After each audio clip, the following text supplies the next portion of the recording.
Markus pasal 6, Yesus ditolak di Nazaret. Kemudian Yesus berangkat dari situ dan tiba di tempat asalnya, sedang murid-muridnya mengikuti dia. Pada hari Sabat, ia mulai mengajar di rumah ibadat dan jemaat yang besar takjub ketika mendengar dia dan mereka berkata, "Dari mana diperolehnya semuanya itu? Hikmat apa pulakah yang diberikan kepadanya?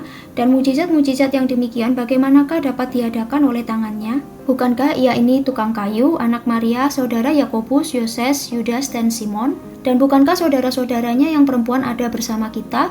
Lalu mereka kecewa dan menolak dia. Maka Yesus berkata kepada mereka, "Seorang nabi dihormati di mana-mana kecuali di tempat asalnya sendiri, di antara kaum keluarganya dan di rumahnya. Ia tidak dapat mengadakan satu mujizat pun di sana, kecuali menyembuhkan beberapa orang sakit dengan meletakkan tangannya atas mereka." Ia merasa heran atas ketidakpercayaan mereka. Yesus mengutus ke-12 rasul. Lalu Yesus berjalan keliling dari desa ke desa sambil mengajar. Ia memanggil ke-12 murid itu dan mengutus mereka berdua-dua. Ia memberi mereka kuasa atas roh-roh jahat dan berpesan kepada mereka supaya jangan membawa apa-apa dalam perjalanan mereka, kecuali tongkat, roti pun jangan, bekal pun jangan, uang dalam ikat pinggang pun jangan. Boleh memakai alas kaki tetapi jangan memakai 2 baju. Katanya selanjutnya kepada mereka, "Kalau di suatu tempat kamu sudah diterima dalam suatu rumah, tinggallah di situ sampai kamu berangkat dari tempat itu. Dan kalau ada suatu tempat yang tidak mau menerima kamu dan kalau mereka tidak mau mendengarkan kamu, keluarlah dari situ dan kebaskanlah debu yang di kakimu sebagai peringatan bagi mereka." Lalu pergilah mereka memberitakan bahwa orang harus bertobat, dan mereka mengusir banyak setan dan mengoles banyak orang sakit dengan minyak dan menyembuhkan mereka. Yohanes Pembaptis dibunuh. Raja Herodes juga mendengar tentang Yesus sebab namanya sudah terkenal dan orang mengatakan, "Yohanes Pembaptis sudah bangkit dari antara orang mati dan itulah sebabnya kuasa-kuasa itu bekerja di dalam dia." Yang lain mengatakan dia itu Elia. Yang lain lagi mengatakan dia itu seorang nabi sama seperti nabi-nabi yang dahulu. Waktu Herodes mendengar hal itu, ia berkata, "Bukan, dia itu Yohanes yang sudah kupenggal kepalanya dan yang bangkit lagi." Sebab memang Herodeslah yang menyuruh orang menangkap Yohanes dan membelenggunya di penjara berhubung dengan peristiwa Herodias, istri Filipus saudaranya, karena Herodes telah mengambilnya sebagai istri. Karena Yohanes pernah menegur Herodes, "Tidak halal engkau mengambil istri saudaramu."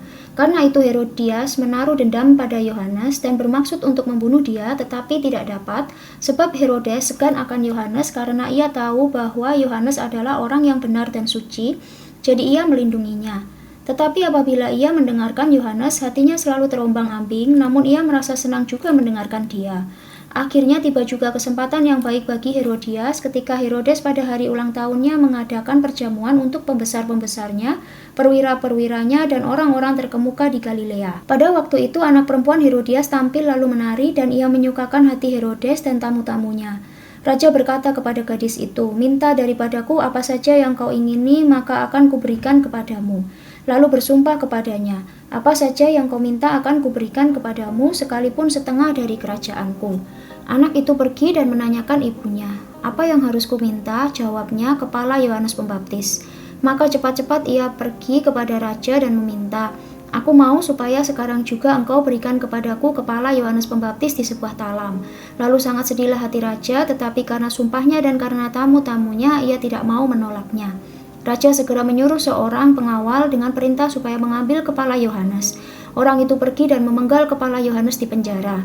Ia membawa kepala itu di sebuah talam dan memberikannya kepada gadis itu, dan gadis itu memberikannya pula kepada ibunya. Ketika murid-murid Yohanes mendengar hal itu, mereka datang dan mengambil mayatnya lalu membaringkannya dalam kuburan.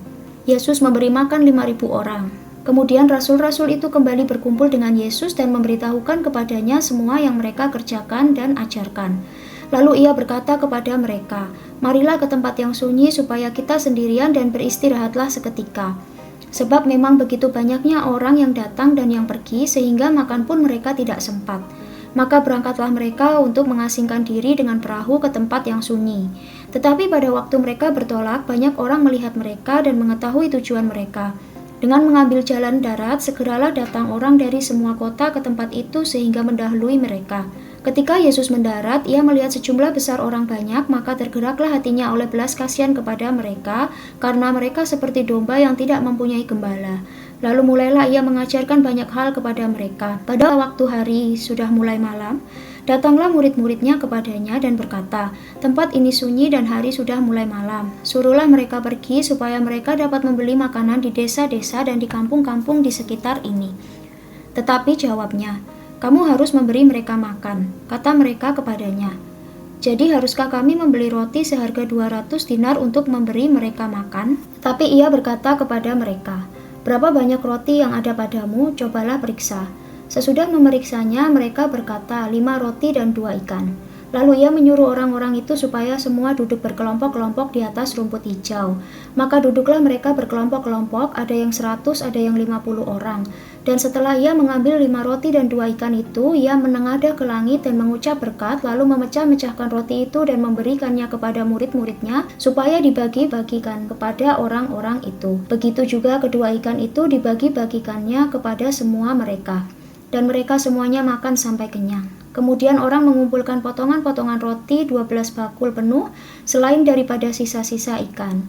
Yang ikut makan roti itu ada 5.000 orang laki-laki. Yesus berjalan di atas air. Sesudah itu Yesus segera memerintahkan murid-muridnya naik ke perahu dan berangkat lebih dulu ke seberang, ke Betsaida. Sementara itu ia menyuruh orang banyak pulang. Setelah ia berpisah dari mereka, ia pergi ke bukit untuk berdoa. Ketika hari sudah malam, perahu itu sudah di tengah danau, sedang Yesus tinggal sendirian di darat. Ketika ia melihat betapa payahnya mereka mendayung karena angin sakal, maka kira-kira jam 3 malam ia datang kepada mereka berjalan di atas air dan ia hendak melewati mereka. Ketika mereka melihat dia berjalan di atas air, mereka mengira bahwa ia adalah hantu, lalu mereka berteriak-teriak, sebab mereka semua melihat dia dan mereka pun sangat terkejut. Tetapi segera ia berkata kepada mereka, "Tenanglah, aku ini, jangan takut." Lalu ia naik ke perahu mendapatkan mereka dan angin pun redalah. Mereka sangat tercengang dan bingung, sebab sesudah peristiwa roti itu mereka belum juga mengerti dan hati mereka tetap degil. Yesus menyembuhkan orang-orang sakit di Genesaret. Setibanya di seberang, Yesus dan murid-muridnya mendarat di Genesaret dan berlabuh di situ. Ketika mereka keluar dari perahu, orang segera mengenal Yesus. Maka berlari-larilah mereka ke seluruh daerah itu dan mulai mengusung orang-orang sakit di atas tilamnya kepada Yesus di mana saja kabarnya ia berada. Kemanapun ia pergi, ke desa-desa, ke kota-kota, atau ke kampung-kampung, orang meletakkan orang-orang sakit di pasar dan memohon kepadanya supaya mereka diperkenankan hanya menjamah jumbai jubahnya saja, dan semua orang yang menjamahnya menjadi sembuh.